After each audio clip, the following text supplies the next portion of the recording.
toddler, its parents and grandmother. Before he was given a lethal injection, Allen Janecka said that he knew he'd caused a lot of pain. Then he said a short prayer. The detective who solved the case then watched him die. 24 years, almost to the day. It's been July 6, 79. I remember seeing that baby in that crib, waiting for this day. You know, it feels good.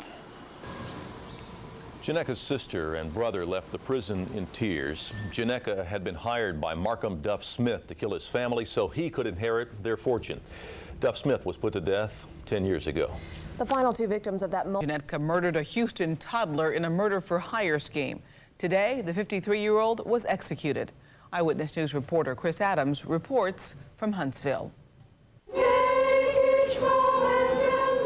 Outside the Walls unit in Huntsville, demonstrators sang and prayed while inside at 6:21 p.m., 53-year-old Allen Wayne Janecka was pronounced dead.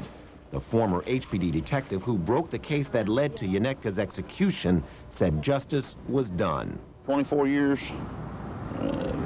almost to the day. It's been July 6, 79. I remember seeing that baby in that crib, waiting for this day. It feels good.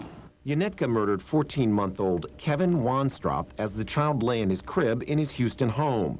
The killing was part of an ongoing murder-for-hire scheme that also claimed the lives of the boy's mother, father, and grandmother. Janecka's accomplice was Markham Duff Smith, who ordered the killings to gain more than $500,000 in inheritance money. He was executed 10 years ago. Janecka's last appeal to the U.S. Supreme Court was exhausted today. He was very relaxed, and actually said to me at one point that this is going to be his release from prison. Janecka is the second inmate in as many days to be put to death and the 20th prisoner executed in Texas this year. In Huntsville, Chris Adams, 13 Eyewitness News. Waco police showed a 14-month-old Houston boy in his crib more than 24 years ago. With more on the execution, News 2 Houston Night Beat reporter Kim Alvarado in Huntsville.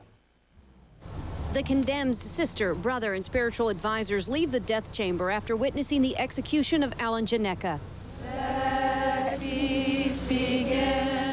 Janecka's sister is a nun and invited members of his faith to pray and protest the death penalty. But not everyone was saddened by Janecka's life ending at precisely 6:21. It's been July 6, 79. I remember seeing that baby in that crib, waiting for this day.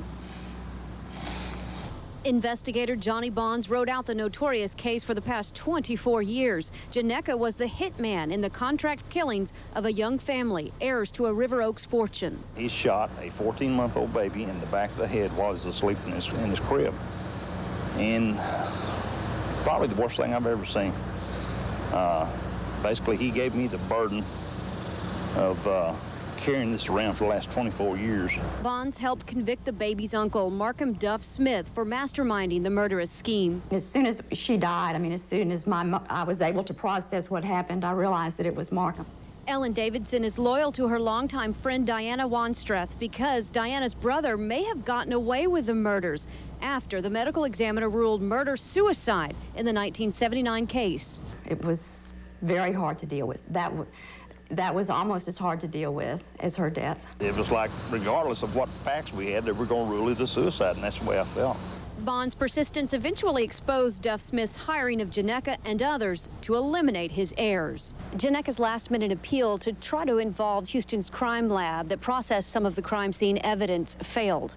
I'm Kim Alvarado, News 2 Houston Night Beat. We have breaking news tonight. It comes to us from Southwest Houston.